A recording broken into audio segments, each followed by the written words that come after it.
नमस्कार। वीडियो की संख्या में देखते हैं प्रीलिम्स का फैक्ट मेंस का डाटा करंट अफेयर्स 2025 1 अक्टूबर से 3 अक्टूबर 2025 की घटनाएं इसमें समाहित की गई हैं और यह समसामयिक घटना चक्र की प्रस्तुति है। और इसमें देखें Dainik Jagran, the Hindu, the Indian Express, the news, PIB, ANI के सारे जो इनपुट इसमें लिए गए हैं। तो इस प्रकार से यह प्रीलिम्स फैक्ट्स और मेंस के डाटा के लिए वेरी वेरी इंपॉर्टेंट लेक्चर हो सकता है।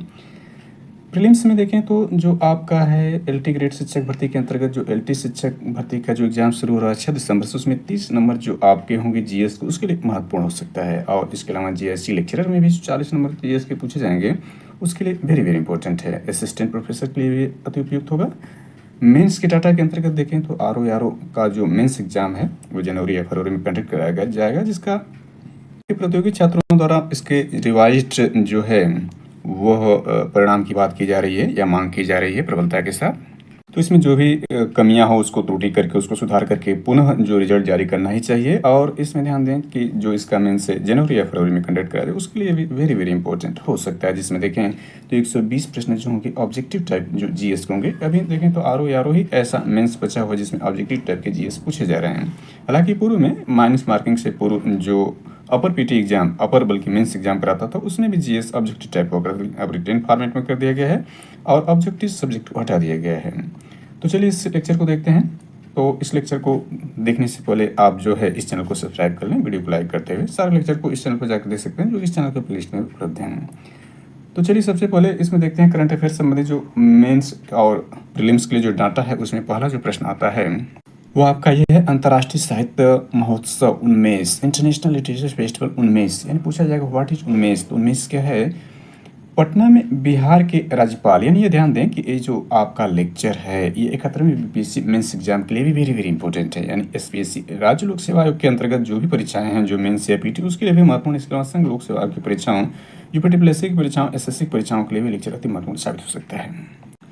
तो यह जो है आपका उन्मेष क्या है, देखिए पटना में बिहार के राज्यपाल आरिफ मोहम्मद खान, यानी बिहार के जो वर्तमान में राज्यपाल कौन है तो आरिफ मोहम्मद खान ने 4 दिवसीय, यानी कितने दिन का, 4 दिवसीय उन्मेष अंतर्राष्ट्रीय साहित्य महोत्सव का उद्घाटन किया। 2 बार साहित्य कर दिया है, अंतर्राष्ट्रीय साहित्य महोत्सव का उद्घाटन किया है।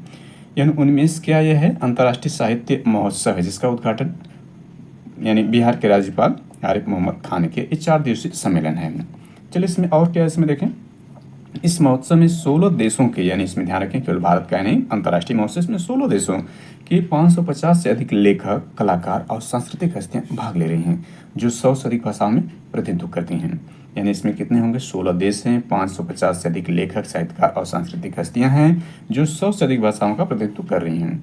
कार्यक्रम में 90 सत्र आयोजित होंगे जिसमें कविता पाठ, पैनल चर्चा और सांस्कृतिक प्रस्तुतियां शामिल होंगी। इसमें देखिए इसका उद्देश्य क्या है? इसका उद्देश्य साहित्यिक आदान प्रदान, साहित्यिक विविधता और वैश्विक विचारों को प्रोत्साहित करना इसका उद्देश्य। टारगेट भी याद रखें, इंपॉर्टेंट है। अगला इसमें देखते हैं तो भूटान के साथ पहली बार क्रॉस बॉर्डर रेल लिंक की घोषणा, वेरी वेरी इंपॉर्टेंट है। Announcement of the first ever cross border link with Bhutan. देखें भूटान जो भारत का सबसे विश्वसनीय पड़ोसी देश है। इसमें देखें तो भारत ने भूटान के साथ 2 क्रॉस बॉर्डर रेल परियोजना की घोषणा की जिसकी कुल लागत देखें 4033 करोड़ से अधिक है।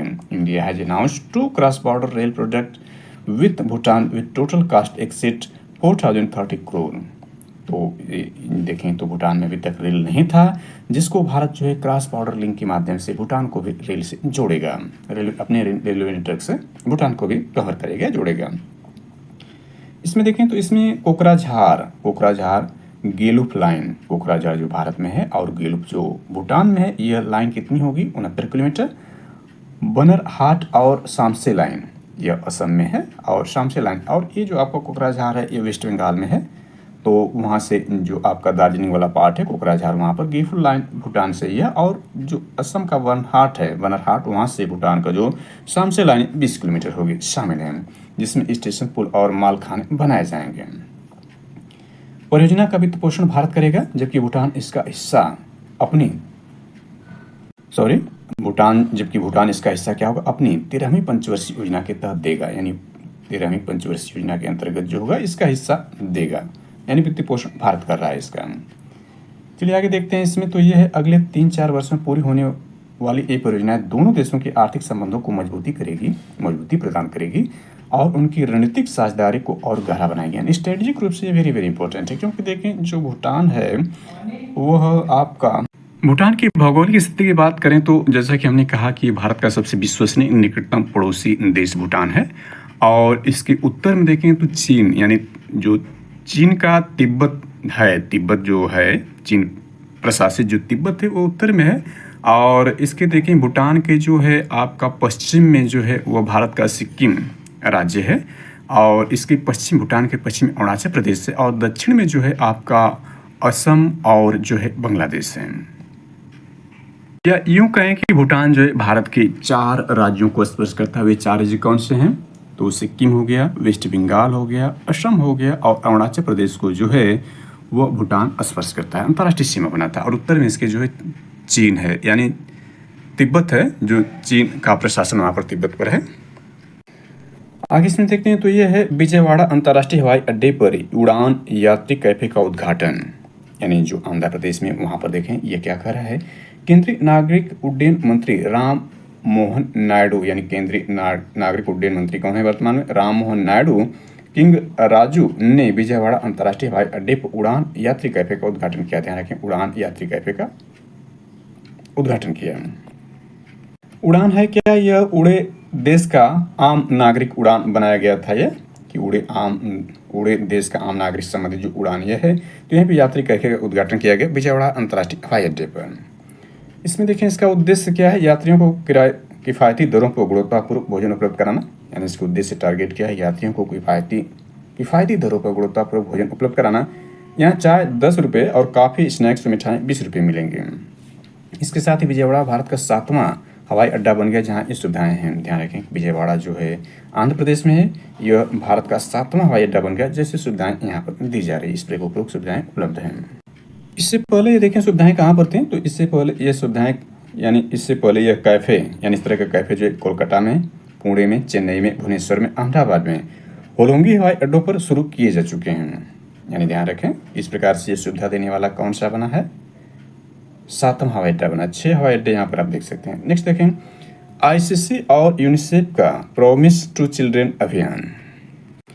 इसके अंतर्गत इसमें देखें तो अंतर्राष्ट्रीय क्रिकेट परिषद जो ICC है, जिसके चीफ इस वक्त भारत के जो जय शाह हैं, और यूनिसेफ ने भारत और श्रीलंका में होने वाले 2025 महिला क्रिकेट विश्व कप के दौरान प्रॉमिस टू चिल्ड्रेन अभियान शुरू किया, जो कि जारी है, इस वक्त ये चल रहा है। यानी जो है भारत और श्रीलंका में जो 2025 में महिला क्रिकेट विश्व का जो ये वर्तमान में जारी है, यानी अभियान चल रहा है। मतलब ये आधे से ज़्यादा इसके मैच खेले जा चुके हैं। तो यही कहने का मतलब ये हुआ कि जो ICC और यूनिसेफ ने भारत और श्रीलंका के में होने वाला जो 2025 का महिला क्रिकेट विश्व कप के दौरान प्रॉमिस टू चिल्ड्रेन अभियान शुरू किया है। यानी ये अभियान शुरू कौन किया? ध्यान रखें तो ICC है और यूनिसेफ है। ICC मतलब यहाँ पर अंतर्राष्ट्रीय क्रिकेट परिषद, और यूनिसेफ जो है बच्चों के संरक्षण संबंधी संस्था है। इसने जो है एक अभियान प्रॉमिस टू चिल्ड्रेन शुरू किया, किसके दौरान? जो ICC क्रिकेट विश्व कप महिलाओं का हो रहा है वर्तमान भारत और श्रीलंका की मेजबानी में, उसके दौरान ये शुरू किया।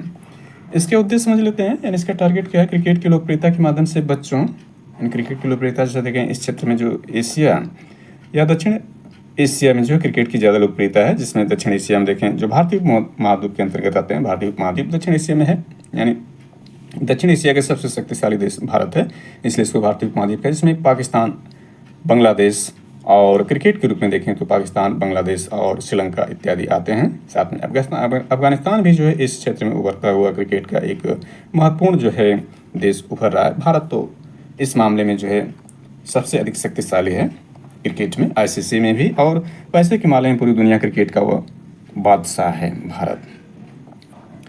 तो इसका उद्देश्य क्रिकेट की लोकप्रियता के माध्यम से बच्चों को में शिक्षा देना है, स्वास्थ्य देना है, पोषण, सुरक्षित जल और हिंसा से सुरक्षा जैसे अधिकारों को बढ़ावा देना इसका उद्देश्य है। जो कि ये सारी जानकारी देखें तो यूनिसेफ स्वयं करती है, लेकिन इसमें ICC को शामिल कर लिया है इस अभियान के तहत। अभियान के तहत क्रिकेट क्लिनिक यानी क्रिकेट क्लिनिक को खिलाड़ियों के साथ बातचीत और लाइव प्रसारण के दौरान जागरूकता कार्यक्रम होंगे इसमें, इस अभियान के तहत। अगला इसमें देखें तो इसके ब्रांड एम्बेसडर बॉलीवुड अभिनेता आयुष्मान खुराना इसके ब्रांड एम्बेसडर जो बनाए गए हैं, यानी इसको जो अभियान को फैलाने का काम जिनको दिया गया है या इसको जन जन तक पहुंचाने का नाम जो है वो बॉलीवुड अभिनेता जो आयुष्मान खुराना को दिया गया है और भारतीय महिला टीम की उपकप्तान जो स्मृति मंदाना हैं उनको दिया गया है। इस अवसर पर आईसीसी अध्यक्ष जयशाह ने लड़कियों और लड़कों को समान अवसर देने पर बल दिया, जबकि यूनिसेफ ने बच्चों के जीवन में सकारात्मक बदलाव लाने में क्रिकेट की भूमिका को रेखांकित किया है। इसमें ध्यान दें जो यूनिसेफ है इसका हेडक्वार्टर देखें तो न्यूयॉर्क में, अमेरिका के न्यूयॉर्क में जो यूनिसेफ का हेडक्वार्टर है। और भारतीय टीम जो वर्तमान में देखें जो वर्ल्ड कप में पार्टिसिपेट किए हैं जिसमें होस्टिंग भारत और श्रीलंका द्वारा किया जा रहा है, उसकी उप कप्तान तो हमने देखा स्मृति मंदाना जो इसमें शामिल हैं ब्रांड एम्बेसडर के रूप में, जिसको आईसीसी और यूनिसेफ ने शुरू किया है। इस अभियान को देखा जा सकता है, इस अभियान का नाम है आपका देख सकते हैं, इस अभियान का प्रॉमिस टू चिल्ड्रेन है। तो भारतीय टीम के जो कैप्टन हैं जो वर्ल्ड कप में पार्टिसिपेट करें हरमनप्रीत कौर जी हैं। अगला इसमें देखते हैं तो दिल्ली एनसीआर और मुंबई में उच्चतम ओजोन प्रदूषण यानी highest ozone pollution Delhi NCR and Mumbai. केंद्रीय प्रदूषण बोर्ड यानी सीपीसीबी की रिपोर्ट के अनुसार 2023-24 में दिल्ली एनसीआर और मुंबई में ग्राउंड लेवल ओजोन प्रदूषण सबसे अधिक पाया गया है। कहाँ पर ध्यान रखें, दिल्ली एनसीआर में और मुंबई ग्राउंड लेवल सबसे अधिक ओजोन प्रदूषण पाया गया। ओजोन का सूत्र आप जैसा जानते हैं O3 है, यानी इसमें ऑक्सीजन के 3 परमाणु होते हैं और यह जो छत के रूप में काम करती है पृथ्वी वासियों जीवधारियों के लिए, क्योंकि सूर्य से आने वाली अल्ट्रावायलेट किरणें जिसमें UVB और UVC शामिल होती है उससे यह रक्षा करती है ओजोन परत जो है। इसके प्रदूषण का मतलब CFC यानी क्लोरोफ्लोरोकार्बन जो होता है इसको हानि पहुंचाता है। तो यह प्रश्न पूछा गया था, अभी देखें जिसका एग्जाम अभी जो कराया गया था 12 अक्टूबर 2025 को, जो अपर पीटी एग्जाम यूपीपीएससी कंडक्टर उसमें संबंधित ओजोन संबंधित और शिफ्ट से संबंधित प्रश्न डायरेक्ट पूछा गया था। जैसा कि ध्यान दें दिल्ली एनसीआर में जो उत्तर प्रदेश के 8 जिले शामिल हैं, यूपी स्पेशल के लिए महत्वपूर्ण ये जानकारी है। चलिए अगला देखते हैं इस पर। तो यह देखें 2024 की गर्मियों में दिल्ली एनसीआर के 57 निगरानी स्टेशनों में से 49 पर 1 घंटे के लिए ओजोन स्तर 180 माइक्रोग्राम प्रति घन मीटर से ऊपर दर्ज हुआ। वाहन और औद्योगिक उत्सर्जन के सूर्य की रोशनी में रासायनिक प्रक्रिया के बनने वाली यह ओजोन शोषण संबंधी समस्याएं पैदा कर सकती हैं। ओजोन की मापने की इकाई जैसा कि हम जानते हैं डाप्सन में इसको मापा जाता है और वायुमंडल की संरचना के अंतर्गत जो है वायुमंडल को जो विभिन्न परतों में बांटा गया उसमें सबसे निचला जो परत होती है वो आपका जो सबसे निचली परत है उसको क्षोभ मंडल कहते हैं और यह जो इसकी ऊंचाई जो पृथ्वी के तल से 8 किलोमीटर तक जो होती है, 8 ऊंचाई ध्रुवों पर 8 किलोमीटर, विषुवत रेखा पर 18 किलोमीटर तक होती है, ये क्षोभ मंडल होती है। इसके बाद संताप मंडल की बारी आती है, यह 18 से 32 किलोमीटर संताप मंडल होता है, स्ट्रेटोस्फीयर होता है, यानी स्ट्रेटोस्फीयर संताप मंडल और क्षोभ मंडल ट्रोपोस्फीयर होता है। इसके बाद आयन मंडल की बात आती है, ओजोन मंडल की बात आती है, ओजोनोस्फीयर, यह 32 से 60 किलोमीटर होता है। ये ओजोन मंडल में ही ओजोन पाया जाता है और ओजोन परत की जो मोटाई या ओजोन परत की मोटाई जो डाप्सन में नापी जाती है, यानी इसका इकाई क्या है, डाप्सन है। इसमें ध्यान दें कि जो ओजोन मंडल है यह समताप मंडल के पार्ट में कभी कभार पूछ देता है। इस मंडल में ओजोन गैस की एक परत पाई जाती है जो सूर्य से आने वाली पराबैंगनी किरणों को अवशोषित कर लेती है, इसलिए इसे पृथ्वी की सुरक्षा कवच कहते हैं। ओजोन परत को नष्ट करने वाले गैस में देखें CFC है, यहाँ पर CFC की बात चल रही थी। CFC जो क्लोरोफ्लोरोकार्बन है जो एयर कंडीशनर, रेफ्रिजरेटर आदि से निकलती ओजोन परत के क्षरण CFC में उपस्थित सक्रिय क्लोरीन कारक यानी Cl के कारण होती है। ओजोन मंडल के बाद आयन मंडल आता है, आयनोस्फीयर आता है और आखिर में वायुमंडल होता है, एक्सोस्फीयर आता है।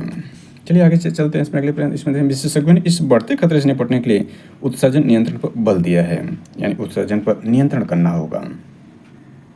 चलिए आगे देखते हैं। तो मुखी बनी भारत की पहली वयस्क चीता। इसमें ध्यान दें कि जो आपका है ओजोन संबंधित जो आपका देखें तो मॉन्ट्रियल प्रोटोकॉल इत्यादि आता है और 16 सितंबर को जो है ओजोन दिवस मनाया जाता है। इस पर जो है ये जो अभी देखें जो अपर पीटी एग्जाम यूपीपीएससी द्वारा कंडक्ट कराया गया उसमें सीधे प्रश्न ओजोन से पूछे गए थे, यानी 16 सितंबर को ओजोन दिवस मनाया जाता है। इसमें देखिए मुखी बनी भारत की पहली वयस्क चीता, मुखी बिकेम इंडिया फर्स्ट एडल्ट चीता।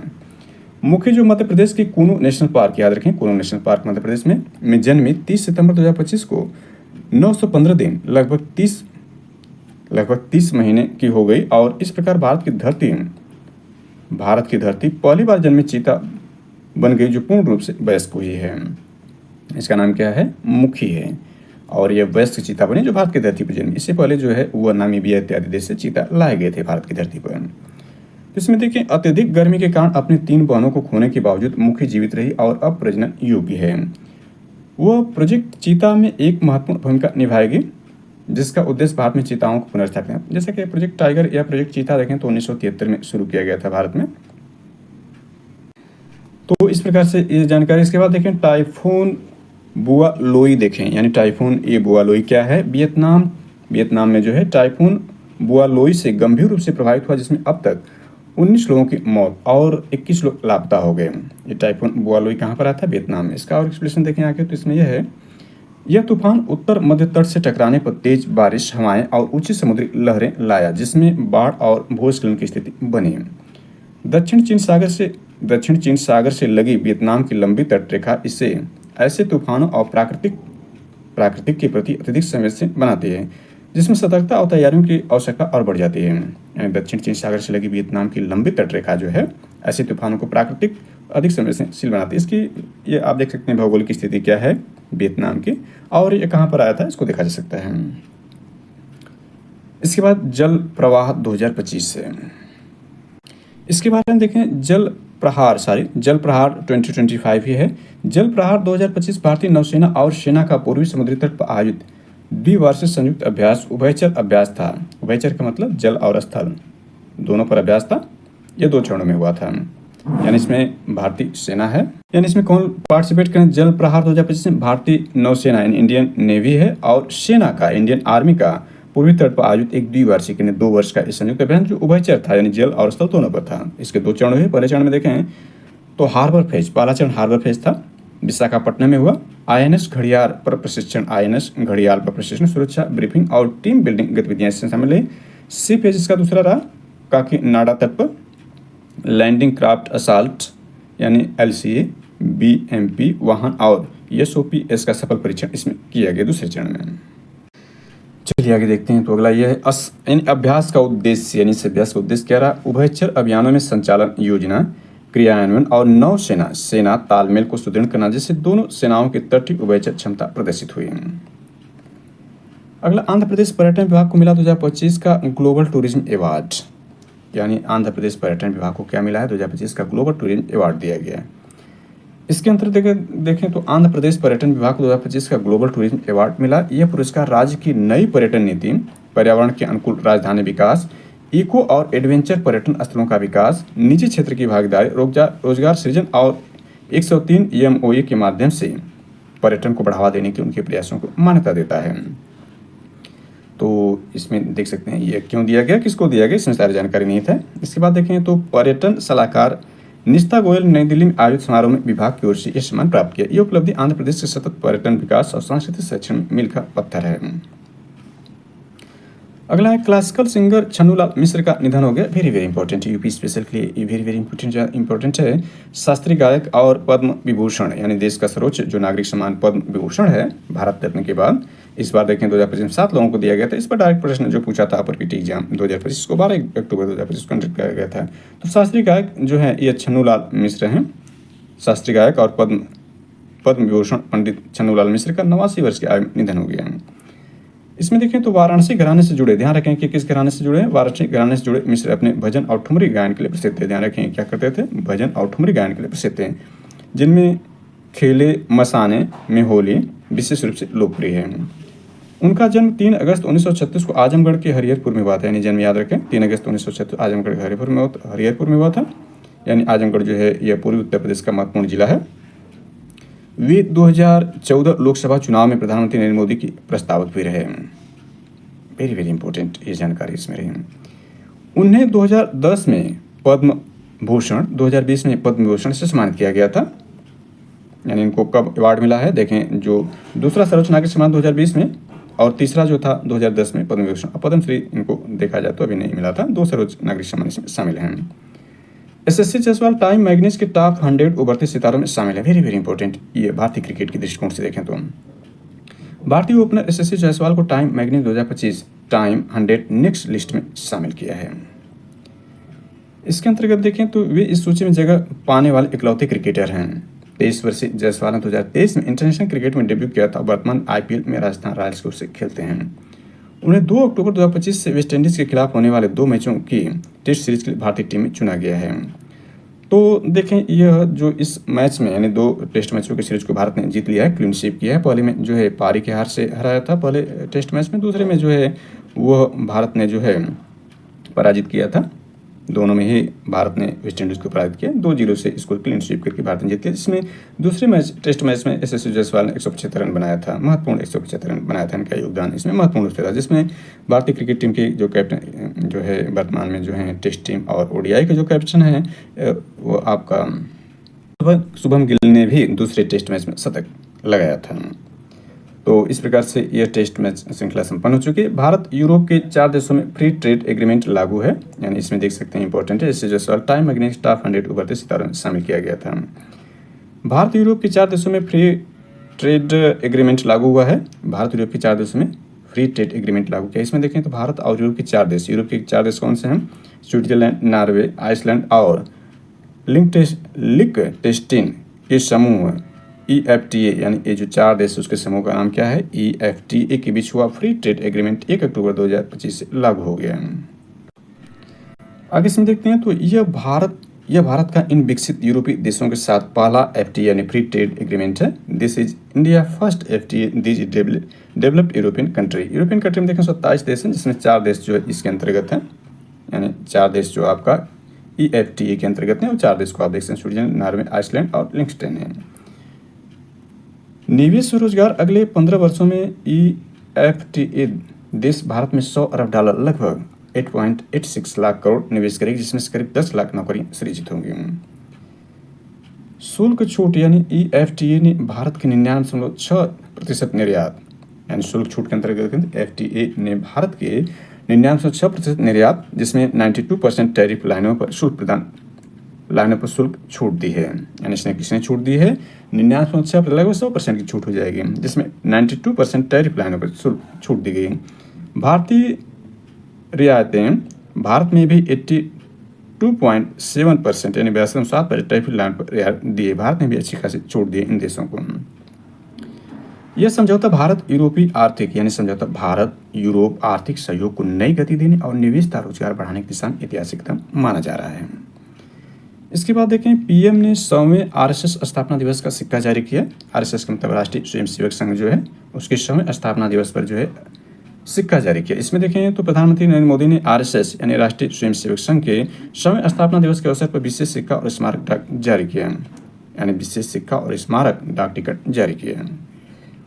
इसके अंतर्गत देखें सिक्के पर एक तरफ राष्ट्रीय चिन्ह, यानी सिक्के पर क्या एक तरफ राष्ट्रीय चिन्ह और जबकि दूसरी तरफ सिर पर बैठी भारत माता और संघ कार्यकर्ताओं की छवि बनी हुई है।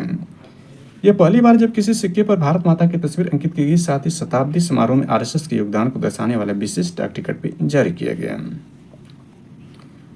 तो ये वेरी वेरी इंपॉर्टेंट हो जाता है कि यह आपका जो 100वें स्थापना दिवस के अवसर पर जो है विशेष सिक्का और स्मारक डाक टिकट जारी किया गया। और सिक्के पर जो है एक तरफ देखें तो एक तरफ जो है सिक्के पर एक तरफ राष्ट्रीय चिन्ह है, दूसरी तरफ सिर बैठी भारत माता और भारत माता संबंधित चिन्ह है, पहली बार जो है भारतीय सिक्के पर जारी किया गया है। और इसको जारी किया उनके भारत के प्रधानमंत्री जारी किए हैं। इसके बाद देखें तो इसमें तेजस विमान के लिए हाल को 4था इंजन प्राप्त हुआ, यानी HAL receive the 4th engine to Tejas aircraft. 1 अक्टूबर को हिंदुस्तान एयरोनॉटिकल लिमिटेड हाल को अमेरिकी कंपनी GE से 4था इंजन मिला, यानी on October 1 Hindustan Aeronautical Limited HAL ये पूर्ण रूप है receive the 4th engine from the American company GE। देखिए जो RSS की स्थापना के 100 वर्ष को हमने देखा, जिसमें जो है विशेष सिक्का स्मारक डाक टिकट जारी किया गया। RSS की स्थापना 27 सितंबर 1925 को की गई थी नागपुर में। 27 सितंबर 1925 को नागपुर में की गई थी। तो 27 सितंबर को इसकी स्थापना के 100 वर्ष मनाए गए। इसके संदर्भ में हमने महत्वपूर्ण जानकारी दी है इसमें।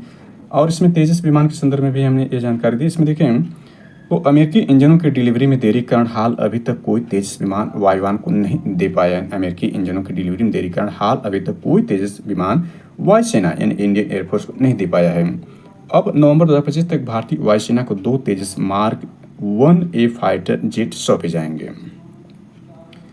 इसमें देखें तो सरकार ने फरवरी 2021 में 83 तेजस मार्क 1A खरीदने के लिए 48,000 करोड़ का करार किया था। इसके बाद रेलवे की पहली कंटेनर ट्रेन सेवा शुरू की गई। इसके संदर्भ देखें तो 1 अक्टूबर से रेलवे ने कंटेनर कॉर्पोरेशन ऑफ इंडिया यानी कॉन्कोर के साथ मिलकर पहली कंटेनर ट्रेन सेवा शुरू की है।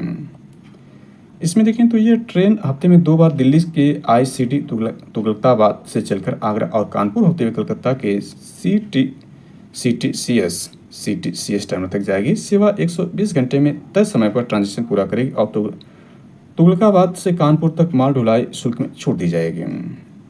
इसके बाद कनाडा के विदेश मंत्री अनीता आनंद भारत दौरे पर आए थे। तो कनाडा के विदेश मंत्री अनीता आनंद 13 से 14 अक्टूबर को भारत के दौरे पर आएंगी। हाल ही में न्यूयॉर्क में UNGA सत्र के दौरान उनकी मुलाकात भारतीय विदेश मंत्री एस जयशंकर से हुई, जिसमें दोनों ने भारत कनाडा संबंध सुधारने पर चर्चा की थी। इस दौरान जयशंकर ने UN महासचिव एंटोनियो गुतेरेस और सऊदी विदेश मंत्री प्रिंस फैसल बिन फरहान से भी बातचीत की थी। Women's cricket one day world cup 2025 की शुरुआत हो चुकी है। देखें, इसमें 30 सितंबर से women's cricket one day world cup Bharat में शुरू हुआ। पहला मैच गुवाहाटी के बरसा पारा स्टेडियम भारत और श्रीलंका के बीच खेला गया था।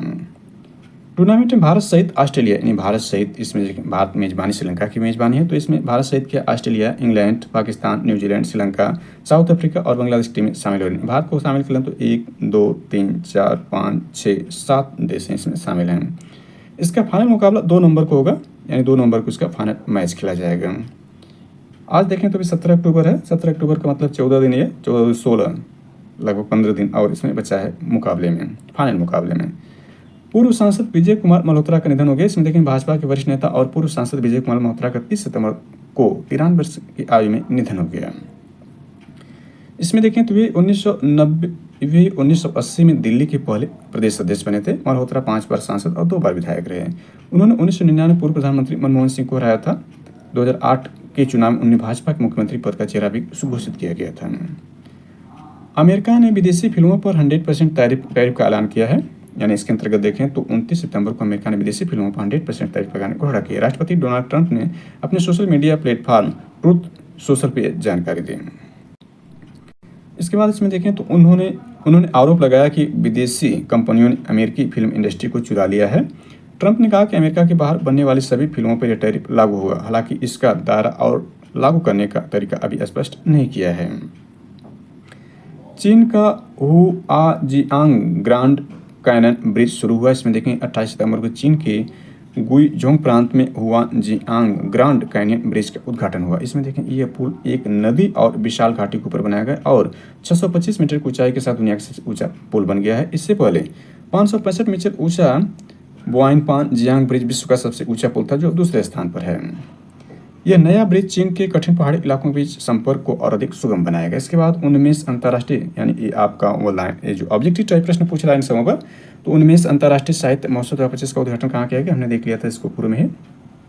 कि इसका उद्घाटन जो है वह बिहार के जो राज्यपाल आरिफ मोहम्मद जिद थे, उन्होंने पटना में किया था। तो इसका आंसर पटना बन जाएगा। 19 अंतर्राष्ट्रीय साहित्य महोत्सव 2025 का उद्घाटन बीपीएससी 71वीं बीपीएससी मेंस के लिए वेरी वेरी इंपॉर्टेंट हो सकता है और पीटी के लिए भी एग्जाम महत्वपूर्ण है। Bharat Bhutan cross border rail परियोजना कुल अनुमानित लागत कितनी है, इसको भी हमने देख लिया था ऊपर ही।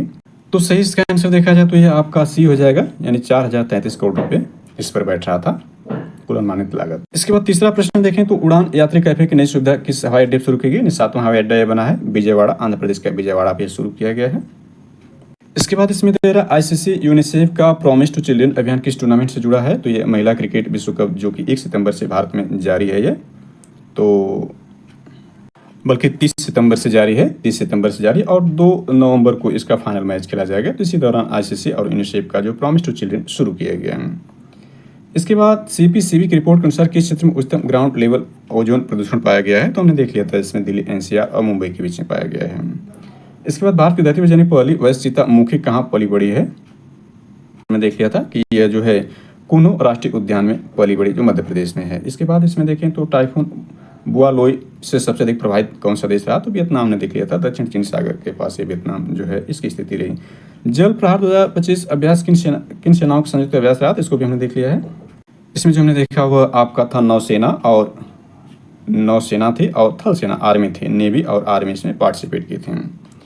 9वां देखें 2025 का ग्लोबल टूरिज्म अवार्ड किसको दिया गया है। तो इसका सही आंसर देखें तो आंध्र प्रदेश जो टूरिज्म था, इसको जो है 2025 का ग्लोबल टूरिज्म अवार्ड दिया गया था। इसके आगे प्रश्नों को आप देख सकते हैं। शशि जायसवाल को time magazine 2025 time 100 next list में किस श्रेणी में शामिल किया है। तो यह आप देख सकते हैं कि क्रिकेटर के रूप में, क्रिकेटर यह है तो इम्पोर्टेंट ही हो जाता है। 10वां प्रश्न यहाँ पर यह है, क्योंकि शशि जायसवाल जो है भारतीय क्रिकेटर ओपनर हैं जो टेस्ट मैच में अपना परफॉर्मेंस बेस्ट रूप से निभा रहे हैं। ओडीआई के लिए भी हैं, T20 भी खेलते हैं, लेकिन इस वक्त ज़्यादा इनको जो है टेस्ट क्रिकेट में ज़्यादा पार्टिसिपेट कराया जा रहा है।